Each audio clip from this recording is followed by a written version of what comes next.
Hello friends. आज का हमारा पौधा है गुड़हल का पौधा। प्रूनिंग के बाद गुड़हल को अच्छी फ्लावरिंग के लिए कौन सी खाद देनी है और इसकी क्या क्या केयर करनी है, इसी टॉपिक पर आज का ये हमारा वीडियो है। तो अगर आपने अपने गुड़हल के पौधे की प्रूनिंग करी थी, स्टेम प्रूनिंग या फिर रूट प्रूनिंग, स्टेम प्रूनिंग और रूट प्रूनिंग दोनों का ही एक वीडियो मैंने 1 महीने पहले आपके साथ फरवरी में शेयर किया था और इसकी ग्रोथ काफ़ी अच्छी हो गई है। ये वाला जो पौधा आपको बड़ा वाला पौधा दिखाई दे रहा है, इसमें मैंने सिर्फ स्टेम की प्रूनिंग करी थी और इसकी ग्रोथ भी काफ़ी अच्छी हो गई है। जो दूसरा पौधा इसमें आपको दिखाई दे रहा है, इसकी मैंने रूट की प्रूनिंग भी करी थी और इसकी ग्रोथ भी काफ़ी अच्छी हो गई है। इस पौधे की रूट प्रूनिंग और स्टेम प्रूनिंग मैंने दोनों की थी और इसका वीडियो मैंने आपके साथ शेयर किया था।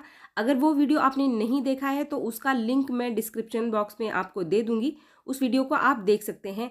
और जिन लोगों ने भी अभी तक अपने पौधे की स्टेम प्रूनिंग या फिर रूट प्रूनिंग नहीं की है गुड़हल के पौधे की, तो अभी भी टाइम है। अभी गर्मियाँ बहुत ज़्यादा शुरू नहीं हुई है, तो आप अभी भी अपने गुड़हल के पौधे की स्टेम प्रूनिंग और रूट प्रूनिंग कर सकते हैं। आपको ग्रोथ थोड़ी लेट मिलेगी और फ्लावरिंग आपके पौधे में थोड़ी लेट होगी, क्योंकि आप इसकी स्टेम प्रूनिंग और रूट प्रूनिंग करने में लेट हो गए हैं, लेकिन आगे जाकर अच्छी फ्लावरिंग आपके पौधे में मिलेगी। फ्रेंड्स, अब आगे हमें हमारे इस गुड़हल के पौधे में जब इसकी ग्रोथ स्टार्ट हो चुकी है, तो इस पे 4 ज़रूरी काम है जिसका कि आपको ध्यान रखना है। 4 ऐसे ज़रूरी टिप्स हैं जिसका अगर आप ध्यान रखेंगे तो आपके गुड़हल के पौधे में बहुत अच्छी फ्लावरिंग मिलेगी आगे जाकर और आपका पौधा भी हेल्दी रहेगा। टिप्स नंबर 1 है कि गुड़हल के पौधे को आप पूरे दिन की धूप में रखें। गुड़हल के पौधे को जितनी अच्छी धूप मिलेगी, आपका गुड़हल का पौधा उतनी अच्छी ग्रोथ करेगा और आगे जाकर आपको अपने गुड़हल के पौधे में उतनी ही अच्छी फ्लावरिंग मिलेगी। अगर आपके गुड़हल के पौधे को अच्छी धूप नहीं मिल रही है तो ये फूल कम देगा और जो फूल आएंगे उनका जो साइज़ होगा वो भी छोटा होगा। चाहे वो किसी भी वैरायटी का गुड़हल है आपका, चाहे वो देसी वैरायटी का गुड़हल है या फिर हाइब्रिड वैरायटी का गुड़हल है। जो हाइब्रिड वैरायटी का गुड़हल है इसमें तो अभी भी काफ़ी अच्छी फ्लावरिंग हो रही है, लेकिन जो देसी वैरायटी का गुड़हल है इसकी फ्लावरिंग आपको थोड़ी सी लेट मिलेगी। ये जो भी 2 पौधे आपको दिखाई दे रहे हैं, ये दोनों ही देसी वैरायटी के पौधे हैं। टिप्स नंबर 1 यानी धूप के बाद जो टिप्स नंबर 2 है वो है इसका वाटरिंग, इसका पानी। फ्रेंड्स, इस समय पानी का ध्यान रखना इसलिए ज़रूरी है क्योंकि पानी अगर कम है या फिर ज़्यादा है तो ये आपके पौधे की ग्रोथ और इसकी पत्तियों के ऊपर सीधा असर दिखाएगी। इसीलिए इस समय आपको, जब भी आप अपने पौधे की प्रूनिंग करते हैं और आपके पौधे की ग्रोथ स्टार्ट हो जाती है, नई नई पत्तियां आनी शुरू हो जाती है, तो पानी आपको अपने गुड़हल के पौधे की मिट्टी में बहुत ज़्यादा नहीं डालना है। पानी इतना होना चाहिए कि आपके पौधे की मिट्टी हल्की मॉइश रहे, लंबे टाइम तक गीली बिल्कुल भी ना रहे। अगर आपके पौधे में पानी बहुत ज़्यादा है तो इसका सीधा असर आपके पौधे में आने वाली जो नई पत्तियां हैं उनके ऊपर दिखाई देगा। अगर पौधे की मिट्टी में पानी बहुत ज़्यादा है तो जो जड़ें हैं वो न्यूट्रिशन को अच्छे से मिट्टी से सोख नहीं पाती हैं, जिससे कि ऊपर जाकर पत्तियों में न्यूट्रिशन की कमी हो जाती है। खासकर जो आयरन की कमी है वो सीधी सीधी हमारे पौधे की पत्तियों पर दिखाई देने लग जाती है, क्योंकि ज़्यादा पानी होने की वजह से जड़ें आयरन को अच्छे से एब्जॉर्व नहीं कर पाती हैं। तो जो नई पत्तियां निकल कर आती हैं वो पीली पड़ने लग जाती हैं। अगर आपको आपके पौधे में जो नई पत्तियां निकल रही हैं वो पीली पड़ रही हैं तो फिर आपको अलर्ट हो जाना है। इसका मतलब आप पानी बहुत ज़्यादा दे रहे हैं, जिससे कि न्यूट्रिशन मिट्टी से अच्छे से एब्जॉर्व नहीं हो रहा है और आपके पौधे की पत्तियों तक नहीं पहुंच रहा है। इसका एक और कारण भी है, हो सकता है कि आपके पौधे की मिट्टी बहुत ज़्यादा एल्कलाइन हो, बहुत ज़्यादा क्षारीय हो। तो मिट्टी बहुत ज़्यादा क्षारीय होने की वजह से भी जड़ें न्यूट्रिशन को अच्छे से सोख नहीं पाती हैं और ऊपर पत्तियों तक नहीं पहुंचाती हैं। तो फ्रेंड्स, पत्तियां अगर पीली पड़ रही हैं तो यहाँ पर इसके 3 कारण हो सकते हैं। या तो आप पानी बहुत ज़्यादा डालते हैं, दूसरा या तो आपके पौधे की मिट्टी क्षारीय है, तीसरा या तो आपके पौधे में न्यूट्रिशन की कमी है। आपके पौधे की मिट्टी में मैग्नीशियम और आयरन की कमी होने की वजह से भी पत्तियां पीली पड़ने लगती हैं, क्योंकि जो मैग्नीशियम है और आयरन, ये दोनों ही क्लोरोफिल बनाने के लिए बहुत ज़रूरी होता है। अगर इन दोनों की कमी होगी हमारे पौधे के अंदर तो हमारे पौधे की जो आने वाली पत्तियां हैं वो पीली होती हैं। फ्रेंड्स, इसके बाद है टिप्स नंबर 3 जो कि है पौधे का फर्टिलाइजर। तो इस समय हमें हमारे गुड़हल के पौधे को कौन सा खाद देना है जिससे कि आगे जाकर इसमें जितनी भी नई ब्रांचेस आई हैं उन सब के ऊपर आपको कलियां मिले, सबके ऊपर फूल मिले और आपका पूरा का पूरा गमला जो है वो फूलों से भर जाए। तो फर्टिलाइज़र डालने से पहले अगर 1 महीने हो चुके हैं आपको इसमें कोई भी खाद दिए हुए, तो सबसे पहले आप अपने पौधे की मिट्टी की हल्की गुड़ाई ज़रूर कर लें। गुड़ाई करने से जो भी खाद आप देंगे वो नीचे तक इसको अच्छे से मिल जाएगी। तो फ्रेंड्स, आज इस वीडियो में मैं आपके साथ शेयर करने वाली हूँ 2 अलग-अलग तरीके के फर्टिलाइज़र। पहला ऐसा फर्टिलाइज़र है जो कि आप मार्केट से ले सकते हैं या फिर काफ़ी सारे लोगों के पास घर में वो फर्टिलाइज़र होंगे, लेकिन कुछ ऐसे लोग भी हैं जिनके पास घर में कोई फर्टिलाइज़र नहीं है। तो आज की इस वीडियो में मैं आपके साथ होममेड फर्टिलाइज़र भी शेयर करूँगी। तो पहले हम बात करते हैं वो फर्टिलाइज़र जो हम मार्केट से ले सकते हैं, जो कि मैं यहाँ देने वाली हूँ। दोनों ही मैं मेरे अलग-अलग पौधे में डालकर आपको दिखाऊँगी। पहला जो कॉम्बिनेशन है फर्टिलाइज़र का, जो कि आप मार्केट से ले सकते हैं, उसमें पहली चीज़ जो आपको लेनी है वो है वर्मी कंपोस्ट। वर्मी कंपोस्ट की मात्रा आपको अपने पॉट के साइज़ के हिसाब से रखना है, जो कि आप 150 से 300 ग्राम ले सकते हैं। यहाँ मैंने लिया है 200 ग्राम वर्मी कंपोस्ट, जो कि मैं मेरे 12 इंच के गमले में डालने वाली हूँ। वर्मी कंपोस्ट हम इसलिए देते हैं क्योंकि वर्मी कंपोस्ट जो है वो एक बेसिक फर्टिलाइज़र है। कोई भी पौधा आपके पास है तो आपको कोई भी कंपोस्ट महीने में 1 बार उसको ज़रूर देना चाहिए। कंपोस्ट से सारी ही कमी जो होती है हमारे पौधे की पूरी हो जाती है और नाइट्रोजन की मात्रा बहुत अच्छी मिलती है। इसको डालने से आपके पौधे की ओवरऑल ग्रोथ बहुत अच्छी होती है। जो दूसरा फर्टिलाइज़र हम यहाँ पर ले रहे हैं वो है पोटाशियम। फ्रेंड्स, जो चीज़ें आपको आपके आसपास दुकानों से नहीं मिल रही हैं वो आपको बहुत ही आसानी से ऑनलाइन आजकल फ्लिपकार्ट या फिर अमेज़ॉन से मिल जाता है। मैं भी जो चीज़ें आसपास दुकानों से नहीं मिलती हैं उनको मैं ऑनलाइन ही लेती हूँ, फ्लिपकार्ट या फिर अमेज़ॉन से। यहाँ जो मैंने पोटाश लिया था वो लिया था 1/4 चम्मच। सिर्फ 1/4 चम्मच पोटाश आपको लेना है। फ्रेंड्स, अगर आप चाहते हैं कि आगे जाकर आपके गुड़हल के पौधे में बहुत अच्छी फ्लावरिंग हो तो आपको इसे पोटाश की मात्रा बहुत अच्छी देनी होगी। चाहे आप होममेड फर्टिलाइज़र दें या फिर मार्केट का पोटाश खरीद के दें, जिस भी फॉर्म में आप देना चाहते हैं, लेकिन पोटाश की मात्रा अगर अच्छी होगी तभी आपके गुड़हल के पौधे में अच्छी फ्लावरिंग होगी। इसके साथ जो तीसरी चीज़ मैं यहाँ ले रही हूँ ये है सीवीड ग्रैन्यूल्स। आप किसी भी कंपनी का सीवीड ग्रैन्यूल्स ले सकते हैं। मैंने ये बायोवीटा लिया है जो कि मैं ले रही हूँ आधा चम्मच। सीवीड फर्टिलाइज़र एक ऑर्गेनिक फर्टिलाइज़र है, ये एक केमिकल फर्टिलाइज़र नहीं है। तो यहाँ 3 चीज़ें हमने ले ली है हमारे पौधे में डालने के लिए, और इन तीनों चीज़ों को जब आप मिलाकर अपने गुड़हल के पौधे को देंगे तो आपके गुड़हल के पौधे में किसी भी चीज़ की कमी नहीं आएगी। आयरन, पोटाशियम और मैग्नीशियम की मात्रा भी इससे अच्छी से मिलेगी हमारे पौधे को, और पत्तियों की ग्रोथ और पत्तियों का कलर काफ़ी अच्छा निकल कर आएगा, और आगे जो फूल निकल कर आएंगे उनका कलर और साइज़ भी काफ़ी अच्छा होगा। इसके साथ ही सीवीड फर्टिलाइज़र देने से आपको अलग अलग से अपने पौधे को कोई भी कैल्शियम, आयरन या फिर मैग्नीशियम देने की ज़रूरत नहीं पड़ेगी, क्योंकि इसके अंदर काफ़ी सारे ऐसे माइक्रो न्यूट्रिएंट्स पाए जाते हैं। छोटे छोटे माइक्रो न्यूट्रिएंट्स जैसे कि sulphur, iron, magnesium, manganese, calcium, ये सारे ही चीज़ें इसके अंदर पाई जाती हैं सीवीड फर्टिलाइज़र के अंदर, जो कि हमारे पौधे की सारी जो छोटी छोटी कमियाँ हैं उनको पूरा करती हैं, जिससे कि पत्तियाँ बहुत सुंदर निकल कर आती हैं। तो फ्रेंड्स, ये एक फर्टिलाइज़र का कॉम्बिनेशन तैयार हो गया है जिसमें मैंने सिर्फ एक केमिकल फर्टिलाइज़र का इस्तेमाल किया है। यहाँ पोटाश ही सिर्फ केमिकल फर्टिलाइज़र है, बाकी जो सारी चीज़ें हैं वो ऑर्गेनिक है। इसके साथ यहाँ एक एडिशनल चौथी चीज़ मैं मिलाने वाली हूँ, जो कि आपको आपके घर के किचन से ही मिल जाएगा, वो है चाय की पत्ती।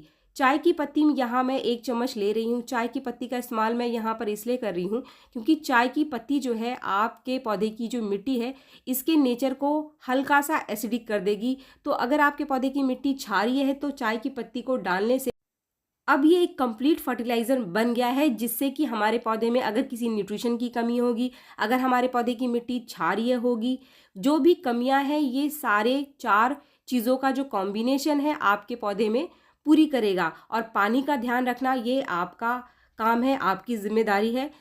फ्रेंड्स, अब इन चारों ही चीज़ों को आप अच्छे से मिक्स कर लीजिए, और इनको मिक्स करने के बाद आपको सीधे अपने पौधे की मिट्टी में इसको डाल देना है। फ्रेंड्स, इस फर्टिलाइज़र के कॉम्बिनेशन को आप महीने में सिर्फ 1 बार भी अगर अपने गुड़हल के पौधे को दे देंगे तो इससे आपके गुड़हल के पौधे में बहुत अच्छी फ्लावरिंग होगी। तो फ्रेंड्स, ये फर्टिलाइज़र महीने में 1 बार काफ़ी है। सिर्फ महीने में 1 बार आप इसे डालो और आपके गुड़हल में आपको बहुत अच्छी मात्रा में फ्लावरिंग मिलेगी। अब बात करते हैं हम होममेड फर्टिलाइज़र की। अगर जिन लोगों के पास मार्केट के फर्टिलाइज़र नहीं है और घर पर उन्होंने गुड़हल का पौधा लगाया हुआ है, तो इस समय कौन से ऐसे फर्टिलाइज़र हैं, कौन से फर्टिलाइज़र के कॉम्बिनेशन हैं जो कि आप अपने गुड़हल के पौधे में दे सकते हैं। तो फ्रेंड्स, ये दूसरा पौधा, इसके अंदर भी नई नई ग्रोथ आनी स्टार्ट हो गई है। ये काफ़ी बड़ा पौधा है, ये 15 इंच के गमले में लगा हुआ है और इसकी ग्रोथ भी काफ़ी अच्छी आ गई है।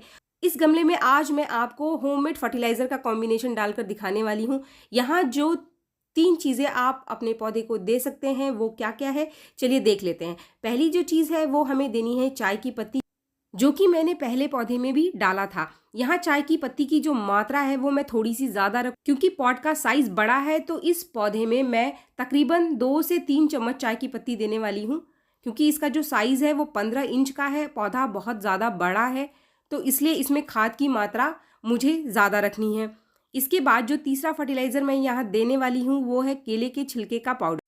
फ्रेंड्स, अगर आपके पास घर में कुछ भी नहीं है तो आप केले के छिलके का पाउडर अपने गुड़हल के पौधे में ज़रूर डालें, क्योंकि जो केले का छिलका है इसमें पोटाश की बहुत अच्छी मात्रा पाई जाती है।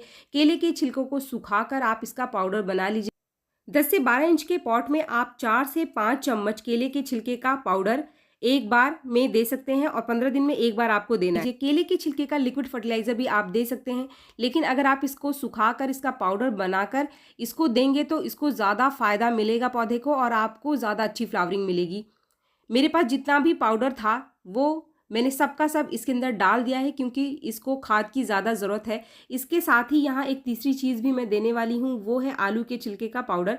आलू के छिलके को सुखाकर आप उसका पाउडर बना लीजिए और उसके पाउडर को भी आप अपने गुड़हल के पौधे में इस समय दे दीजिए।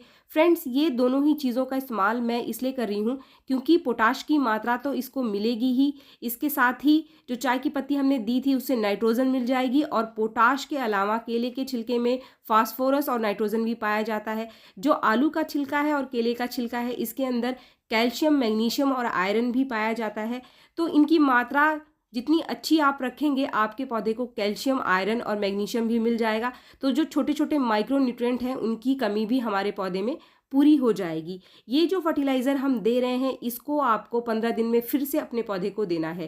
केमिकल फर्टिलाइज़र जो है वो ज़्यादा स्ट्रांग होता है, वो अपना असर जल्दी पौधे के ऊपर दिखाता है, लेकिन जब भी हम कोई नेचुरल फर्टिलाइज़र अपने पौधे को देते हैं तो इसकी मात्रा हमें ज़्यादा रखनी पड़ती है और इसका इस्तेमाल हमें बार बार हमारे पौधे के ऊपर करना पड़ता है। अगर आप बार बार इसका इस्तेमाल अपने पौधे के ऊपर करेंगे, इसको बार बार डालेंगे, तभी आपके पौधे में अच्छी फ्लावरिंग आपको मिलेगी।